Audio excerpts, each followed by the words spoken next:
Glórias ao nome de Jesus, amém. Você está feliz com Jesus nessa noite? Diga amém. Você que está grato com Jesus, diga aleluia. Como é bom estar na casa de Deus para louvar o seu nome, para engrandecê-lo, para dizer o quanto Ele é importante para as nossas vidas, né? Você pode tomar teu assento, glorificando a Jesus. Obrigado por ter vindo nessa noite, nesse começo de noite, né? Ainda é tarde, né? Ainda é dia. Mas obrigado pela sua presença. Se eu fiquei feliz, imagina Jesus, né? Jesus ficou muito feliz em ver você aqui na casa dele, para louvar o nome dele. Então, eu gostaria que você abrisse sua Bíblia, no livro, no Evangelho de Mateus, no capítulo de número 16, e no versículo de número 13.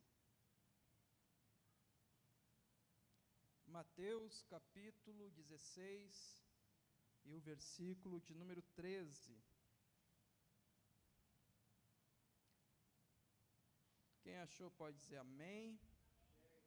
Está escrito assim: indo Jesus para os lados de Cesareia de Filipe, perguntou aos seus discípulos: quem diz o povo ser o Filho do Homem? E eles responderam: uns dizem João Batista, outros Elias, outros Jeremias, ou algum dos profetas. Mas vós, continuou ele, quem vocês dizem que eu sou? Então, respondendo Simão, disse: tu és o Cristo, o Filho do Deus vivo. Então Jesus lhe afirmou: bem-aventurado és, Simão Barjonas, porque não foi carne e sangue que te revelaram, mas o meu Pai que está nos céus. Vamos ler os 3 últimos versículos também. Também eu te digo que tu és Pedro, e sobre essa pedra edificarei a minha igreja, e as portas do inferno não prevalecerão contra ela. Dar-te-ei as chaves do reino dos céus, e o que ligares na terra terá sido ligado nos céus, e o que desligares na terra será desligado nos céus. Então advertiu os discípulos de que a ninguém dissessem ser ele o Cristo. Amém? Irmãos, nós estamos numa minissérie de mensagens na sexta-feira sobre o reino de Deus. Semana passada, no domingo, foi pregado sobre, né, o jovem que queria entrar no reino de Deus, né, queria herdar a vida eterna. Então, na mesma pegada, no mesmo pensamento, hoje nós vamos falar sobre qual a visão que a gente tem sobre o dono desse reino, sobre o rei desse reino. Eu queria falar sobre qual a visão que você tem sobre Jesus. O que você pensa sobre Jesus? Quem é Jesus para você? E para fazer essa introdução, eu queria que você prestasse muita atenção, porque já passaram alguns anos, né, desde que Jesus passou por essa terra. Mas o problema que a gente encontra hoje não é um problema somente da gente. Na época de Jesus já tinha esse problema de pessoas terem pensamentos diferentes acerca dele, né? Hoje, se a gente parar para pensar, a gente pode falar sobre vários tipos de pensamentos acerca de Deus, né? Por exemplo, tem não é uma religião, é uma maneira de pensar acerca de Deus, que encontra Deus em todas as coisas, em tudo que é vivo, até coisas que não são vivas, né? Uma maneira de enxergar Deus desse jeito, né? É muito conhecido nas religiões orientais, né? O que a gente chama de panteísmo. Tudo tem Deus, tudo é Deus, tudo contém Deus. É uma maneira de enxergar Deus. Tem pessoas que enxergam Deus dessa maneira, né? Tem uma outra maneira de ver Deus, que às vezes a gente é tentado a pensar dessa maneira, que é o deísmo. É a ideia de que Deus existe, mas que Ele não interfere mais. Ele deixou a gente um pouquinho de lado. E quando a gente tem um problema, quando a gente tem uma dificuldade, a gente é tentado a pensar que, de fato, essa é a maneira certa de ver Deus. Deus até existe, está lá no céu, no cantinho lá, mas ele não mexe os pauzinhos aqui na terra, né? Tem outros que dizem até que não, Deus existiu, mas ele já morreu de velho. Tem esse pensamento. Deus é eterno, todo o tempo existiu, mas o tempo foi passando e ele morreu, né? São vários os pensamentos. Hoje é muito normal e até um pouco de modinha, né, ser agnóstico, por exemplo. O agnóstico é aquele cara que diz assim, ó, Deus existe, eu acho que existe, sei lá, existe? Sabe aquele cara que diz assim, ele não tem como provar se existe ou não existe, mas ele também não diz que não existe, então ele diz assim, Deus pode existir, talvez exista, mas e acabou aí o que eu acredito, né? Então tem várias maneiras de ver Deus, enxergar Deus. Tem aquele que na verdade é o contrário do agnóstico, é o gnóstico, que ele pega e diz assim, que tudo ele encontra uma maneira secreta de ver Deus, né? E a gente vê muito isso na igreja. Igrejas neopentecostais são gnósticas. Elas pegam, elas dizem, não, agora a gente descobriu, está no sal grosso o poder. Ali, se tu pegar o sal grosso, né, e botar lá em cima na televisão, quando o missionário fizer a oração, a doença vai embora, né? Toma esse copo de água ungida, eles descobriram isso. Onde é que está escrito? Não sei, mas é um conhecimento próprio deles. Isso é pensamento gnóstico. Existem várias maneiras da gente ver Deus, inclusive a maneira de não ver Deus, né? O ateu não vê Deus. A palavra ateu significa não Deus. Não acreditamos em Deus. Deus não existe. Só que isso não é algo particular para os nossos dias. Isso sempre existiu. Sempre as pessoas distorceram a visão que tinham acerca de Deus. Nos tempos de Jesus, não era diferente. E agora nós não estamos falando sobre o Jesus Deus, mas o Jesus profeta, o Jesus homem, o Jesus que estava pregando. E mesmo assim as pessoas naquela época, junto com eles, distorceram a imagem de Jesus. E é por isso que eu vou fazer uma pergunta hoje aqui. Quem é Jesus para você? O que ele significa para você? Um dos discípulos, Jesus reuniu os discípulos e dizia assim para os discípulos, é o seguinte, estou preocupado com o meu Ibope. Como é que está o Ibope por aí? Como é que está o meu status, né, aí na sociedade? O que o pessoal está falando a meu respeito? Eu fiquei curioso. Diz aí, Simão, fala aí, Tiago, o que estão falando ao meu respeito?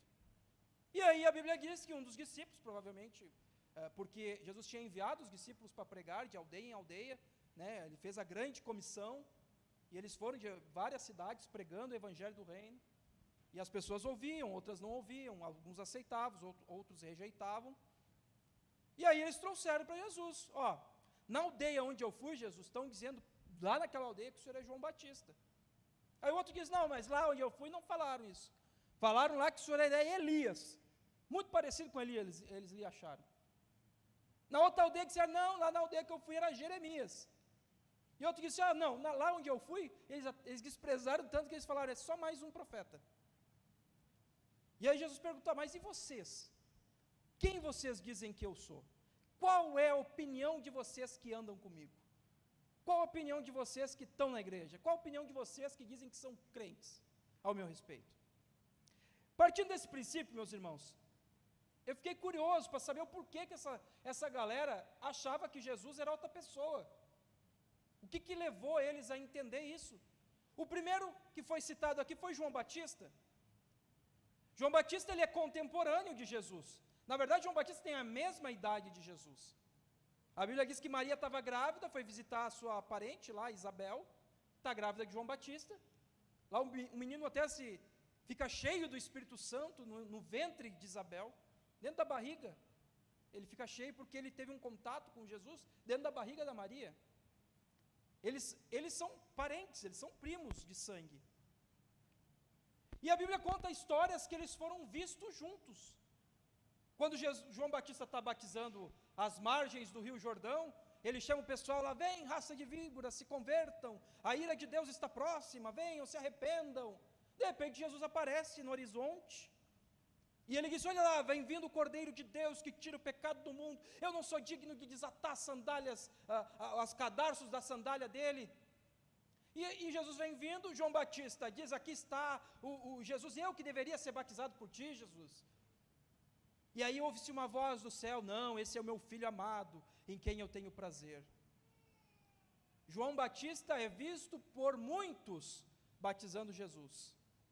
As pessoas viram os dois. João Batista, Jesus. Depois João Batista dá testemunho de Jesus. Ele diz assim: olha, esse é aquele que haveria de vir. Os discípulos de João Batista vão até Jesus para perguntar: Jesus, João mandou perguntar, tu és o prometido, tu és aquele da promessa lá do Velho Testamento, o ungido de Deus? E aí Jesus diz: olha, diz lá para João, manda um recado para João, e todo mundo vendo, uma galera, manda um recado para João, que os cegos estão enxergando, os mudos estão falando, os surdos estão ouvindo, as pessoas possessas estão sendo libertas, eu estou pregando o ano do Senhor, diz lá para João. E aí os discípulos vão lá e falam para João. Em outra oportunidade, Jesus fala sobre João. Diz: olha, o que vocês foram ver no deserto? Caniços agitados pelo vento? Vocês foram ver um profeta? O que vocês foram ver? Ele era João. Se vocês estavam esperando Elias, era João, era ele que era a promessa. Jesus dá testemunho de João. Ou seja, quem está dizendo que Jesus é João Batista, é só a gente fazer uma análise bem fria. É quem não conhecia João Batista ou quem não conhecia Jesus. Muito simples. Se passasse Jesus a paisana, na cautelinha, né, a gente diz, passasse na cautelinha na frente deles, eles não saberiam que era Jesus que estava ali. Se João passasse, mesma coisa, não saberiam que era João. Mas eles tinham uma opinião. A opinião que aquele era Jesus. João Batista, ou melhor, Jesus era João Batista. Sabe qual é a conclusão que eu cheguei sobre esse primeiro nome aqui? É que quem falava essas coisas eram pessoas que não conheciam Jesus, mas tinham uma opinião. Eram pessoas que achavam: não, eu acho que é assim. Tinha uma opinião. Baseado no que a tua opinião? Tu sabe o rosto dele, sabe a altura dele, sabe qual é o jeitinho dele andar, sabe o jeitinho dele falar? Não sei. Como é que tu sabe que é ele então? Sabe o que Deus está dizendo para a gente aqui nessa noite? Que para a gente ter pelo menos uma opinião acerca de Jesus, a gente precisa andar com ele, a gente precisa conhecer ele, a gente precisa se aproximar dele, a gente precisa ter intimidade com ele. Quando Jesus está perguntando para os discípulos o que o povo está dizendo, o povo está dizendo aquilo que não sabe acerca de Jesus, porque nunca se aproximou de Jesus. E a gente precisa urgentemente se aproximar de Jesus, para pelo menos ter uma opinião sobre ele, porque não basta estarmos aqui se nós nunca o sentimos. Não basta nós estarmos aqui se nós nunca trememos diante da sua palavra. Não basta nós virmos na igreja se nem ao menos um arrepio a gente sente quando a palavra vem lá no fundo do nosso coração e arrebenta com a gente de alguma maneira. Qual a visão que você tem de Jesus? Qual a visão, qual a opinião que você tem acerca de Jesus? Quem falava que Jesus era João Batista não conhecia Jesus. Segundo nome que foi citado, alguém disse assim: olha, estão dizendo por aí, lá na aldeia onde eu preguei, lá naquela cidadezinha, lá o pessoal disse: não temos dúvida, é Elias, o profeta, aquele lá do Velho Testamento, aquele lá que foi alimentado pelos corvos no deserto, que os corvinhos traziam comida para ele, lá na caverna, é Elias. Eu disse: mas que coisa, por que eles acharam que era Elias? Qual a semelhança de Jesus com Elias? Para falar, eu comecei a prestar atenção nos milagres. A gente parava a pensar: olha só que interessante. Elias visita uma viúva, a viúva, o filho fica doente, o filho da viúva morre, e Elias ressuscita o filho da viúva. A Bíblia diz que Jesus está passando indo em direção a uma cidade, do outro lado vem um ato fúnebre, e curiosamente uma viúva perdeu seu filho, seu único filho, e Jesus vai lá e cura o filho da viúva. Olha só que interessante, Elias chegou na casa de uma mulher, disse para a mulher: olha, como é que estão as coisas aí, vai tudo bem, como é que está? Faz um bolo para mim. E a mulher disse: mas como é que eu vou fazer um bolo? Só tenho um pouquinho de azeite, um pouquinho de farinha, é tudo que eu tenho para minha família, eu vou comer isso aqui e vou morrer. Ele disse: não, faz, é a palavra do homem de Deus, faz um bolo para mim. A mulher vai lá, faz o bolo, e Elias diz: nunca mais vai faltar farinha e azeite na panela. E a mulher começa a vender a farinha, começa a vender o azeite, não falta mais. Ele multiplica o alimento. Um dia Jesus está lá pregando para uma multidão, passou do horário, Jesus se estendeu na pregação. Daqui a pouco alguém diz: estou com fome, Jesus. Diz: não, então vamos ver, alguém tem comida? Ninguém tinha comida, só uma criança. Tinha 5 pães e 2 peixinhos. Jesus vai lá, começa a dividir, e distribui para uma multidão inteira que se alimenta. Jesus multiplica o pão, multiplica o peixe, multiplica o alimento. Vai lá, transforma uma água em vinho, né? Aí você vai ver que tem muitas coisas parecidas nos milagres. Elias olha para o céu e diz: não chove, e para de chover. Jesus olha para a tempestade e diz: acalma, e a tempestade acalma.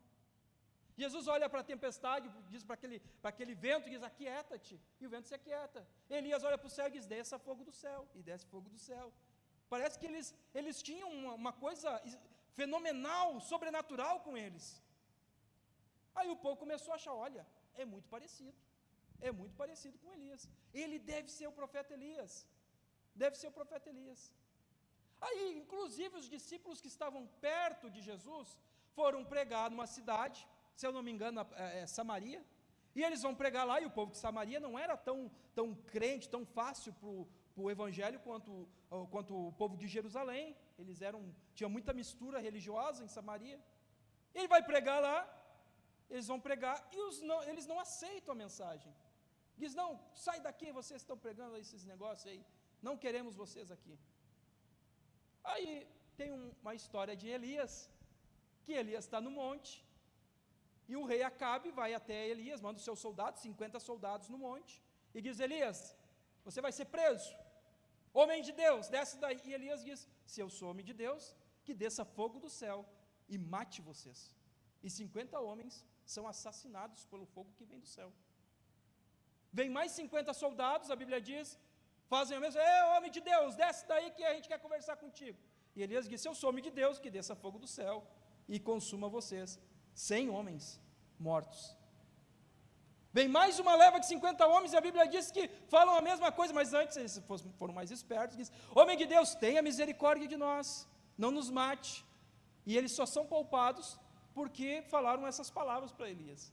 Depois os profetas de Baal, são 850 profetas de Baal e do deus Ázera. A Bíblia diz que eles fazem um pacto lá, uma aliança, diz: o Deus que responder com fogo é Deus. Eles se sacrificaram, se cortaram tudo para que Baal respondesse, e não respondeu. No final Deus respondeu, só que a gente sempre omite essa informação. Elias matou os 850 profetas. Elias é um serial killer, irmãos. Ele tem 950 mortes na bagagem. O homem não era fraco. Aí os discípulos de Jesus pensaram: opa, os milagres são parecidos, né? A palavra é parecida, o poder é parecido. Os caras não quiseram nos ouvir lá na cidade. Jesus, vamos fazer como fez Elias, vamos matar eles tudo. E aí Jesus lança uma pérola: não sou Elias, espera aí, quem é que diz para vocês que eu sou Elias? Onde é que está escrito isso, que eu sou Elias? Eu vim para salvar o homem, eu não vim para matar o homem. Sabe o que eu aprendi com esse texto aí? Por que eu faço questão de citar isso aqui hoje? Porque às vezes a visão que a gente tem de Jesus, ela é muito parecida com a visão dos discípulos, com a visão desse pessoal das aldeias. A gente quer que as pessoas morram também? Não, mas a gente prefere o juízo do que a misericórdia. A gente prefere ver a nossa vitória, que às vezes tem sabor de mel, do que ver uma pessoa sendo transformada. A gente prefere, às vezes, o nosso orgulho sair por cima, do que por uma causa maior, às vezes a gente ser humilhado. Qual a visão que você tem de Jesus? É a visão de um Elias, que vai lá e mete o relho nas pessoas, que vai lá e executa juízo, que vai lá e assassina? Ou Jesus que você serve é aquele que antes do juízo, ele pensa na misericórdia? Qual a visão que você tem de Jesus? O seu Jesus é um Jesus misericordioso, ou é um Jesus que sai distribuindo juízos, justiça, fogo, espada? Esses, eles não aprenderam que Jesus não era Elias. Numa outra aldeia falaram assim: olha Jesus, lá onde a gente chegou, não falaram nada de João Batista, não falaram nada de Elias, mas lá estão falando que o Senhor é parecido com Jeremias. Claro que Jesus sabe todas as coisas, mas eu acredito que Jesus deve ter, que Jeremias? Logo Jeremias? O profeta chorão? O que eu tenho a ver com Jeremias? O que Jesus tem a ver com Jeremias? Eu fui estudar um pouquinho sobre a história de Jeremias. Jeremias, ele vive no pior momento da nação de Israel. O pior. Não teve um momento pior que esse. Foi quando Israel foi ultrajada. Israel foi humilhado. A Bíblia diz que Nabucodonosor, ele não só sitiou Israel, como ele derrubou os muros, ele não só derrubou os muros, como ele profanou o templo, ele foi lá no templo, queimou as portas do templo, pegou os utensílios da casa do Senhor, que eram coisas sagradas, levou para fazer os seus rituais na Babilônia. Ele pega o rei, que era o símbolo da segurança do povo, e a Bíblia diz que fura os seus 2 olhos, e leva ele como escravo. Pega os homens mais fortes, as pessoas mais bonitas, mais saudáveis, leva como escravo para a Babilônia. A história conta coisas terríveis, que ele pegava as mulheres, eram amarradas aos cavalos, e os cavalos saíam correndo para que as mulheres fossem esculachadas, né? Sem falar sobre todo tipo de agressão que a gente possa imaginar. Pior momento de Israel. Mas nesse momento Deus levantou um profeta chamado Jeremias. Esse Jeremias, ele chorou tanto que Deus disse: não, Jeremias, eu vou te dar mais um livro, vou te dar o livro de Lamentações, só para te chorar. De tanto que ele chorava, porque as orações dele eram só: Senhor, não faça isso, Senhor, Senhor, tenha misericórdia do teu povo, Senhor. E daqui a pouco Deus trazia a mensagem para ele, ele dizia: assim diz o Senhor, eu virei com espada sobre o povo, eu virei com justiça sobre o povo. Era só choro, só lágrimas, só tristeza. Um dia ele ora e diz: Senhor, passa o cativeiro de Israel. E Deus disse para ele: não, eu não vou fazer isso, está determinado, vai acontecer. Teve um lugar que a Bíblia diz que Jesus não pôde fazer muitos milagres. A Bíblia diz que na sua terra ele não pôde fazer muitos milagres por causa da incredulidade do povo. A Bíblia diz que, chegou a dizer aquele versículo: um profeta não tem valor na sua pátria. Nesse lugar eu acredito que alguns enfermos voltaram tristes para casa. Algumas pessoas com problemas de saúde voltaram tristes porque Jesus não as curou. Algumas pessoas que estavam orando voltaram para casa decepcionadas.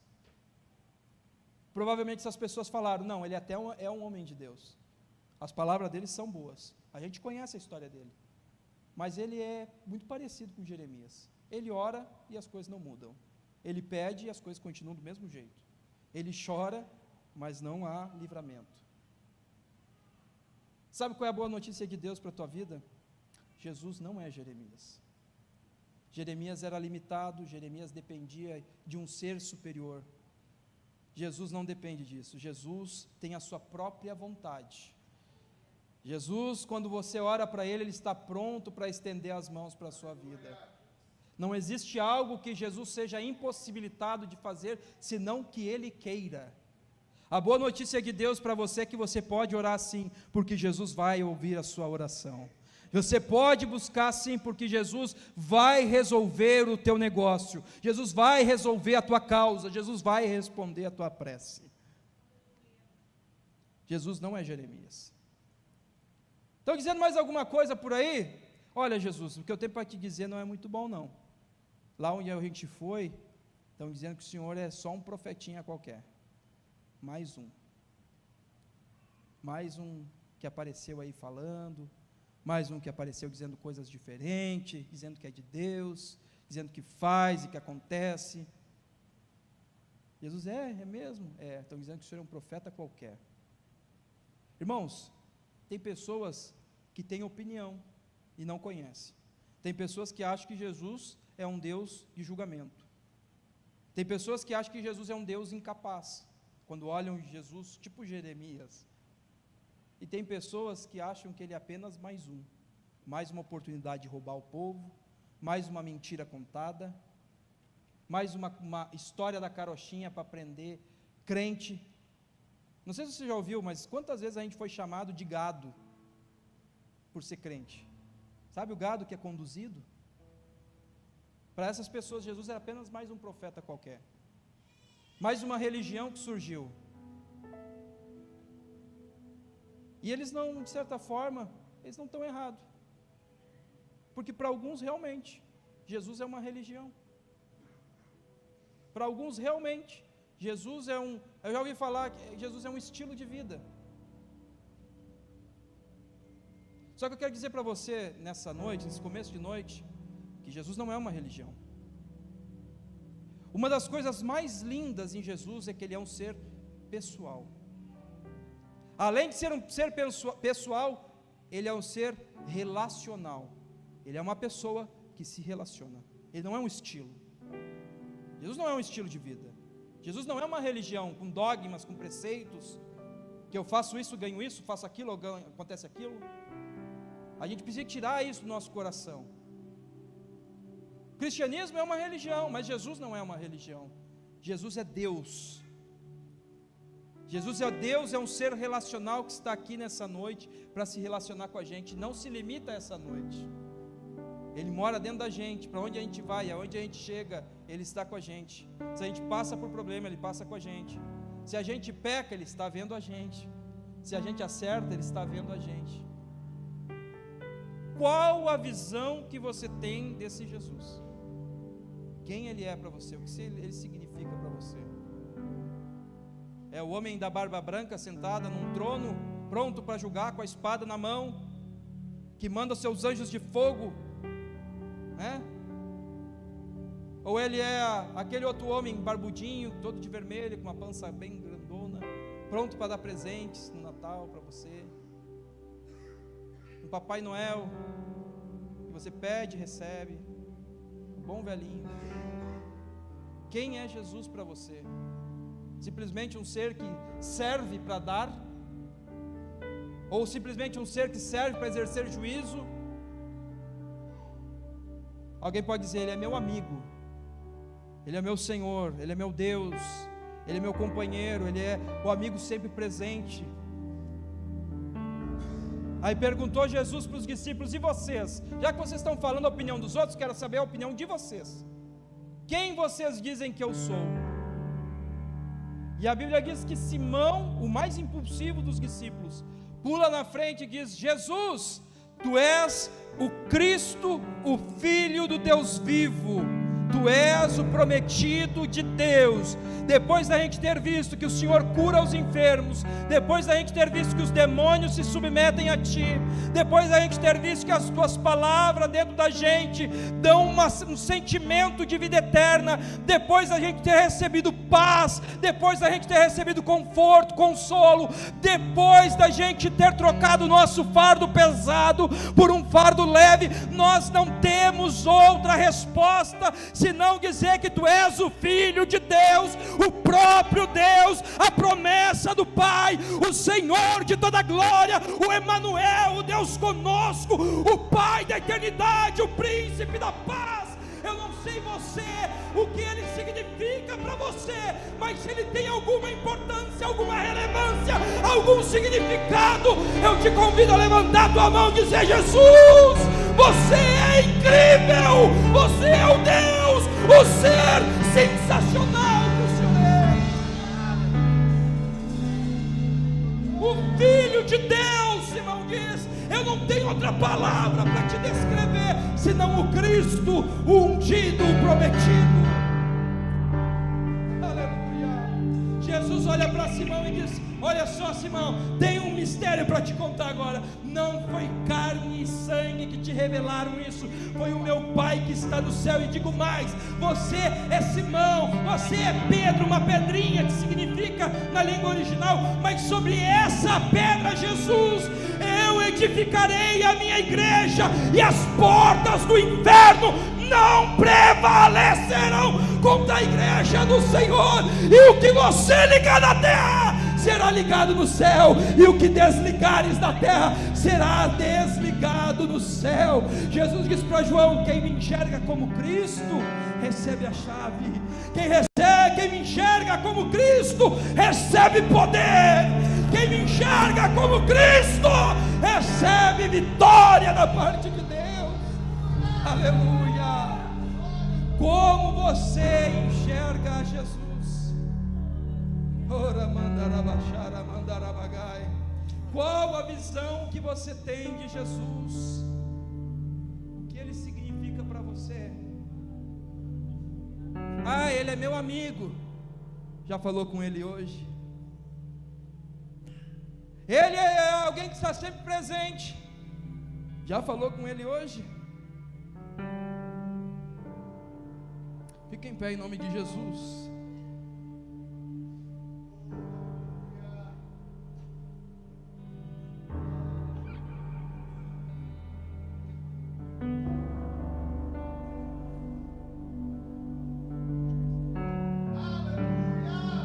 Simão, você me viu como Cristo. Olha o que ele diz: dar-te-ei as chaves do reino dos céus. O que você ligar na terra é ligado no céu. O que você desligar na terra será desligado nos céus. Quem enxerga ele como Cristo recebe a chave. Quem enxerga ele como Cristo recebe autoridade. Não é só problema não, meu irmão. Pelo contrário, a religiosidade vai embora quando você enxerga ele como Cristo. O fanatismo vai embora quando você enxerga ele como Cristo. O apego às leis dos homens vão embora quando você enxerga ele como Cristo. Você recebe uma coisa que às vezes as religiões tentam prender o homem. Você recebe liberdade ao ver ele como Cristo. Ele veio para quebrar as correntes. Ele veio para desfazer os grilhões. Ele veio para dar vista àquele que não enxerga. Aleluia. Separe um momento nessa noite para dizer para ele: ó Jesus, eu vou abandonar tudo hoje no culto. Eu só quero te adorar nesse momento. Eu só quero te agradecer. Obrigado pelo quem o Senhor é, por quem o Senhor é. Para mim o Senhor não é Elias, que está cheio de juízo e pouca misericórdia. Para mim o Senhor não é Jeremias, que não consegue fazer milagre. Para mim o Senhor não é João Batista, porque eu te conheço. E nem um profeta qualquer, porque para mim o Senhor não é coisa. Para mim o Senhor não é um substantivo qualquer. Para mim você é Rei, é Senhor, é Deus, é o Filho de Deus. Aleluia. Feche os teus olhos por um momento e adore a presença dEle. Adore a presença dEle, adore a presença dEle.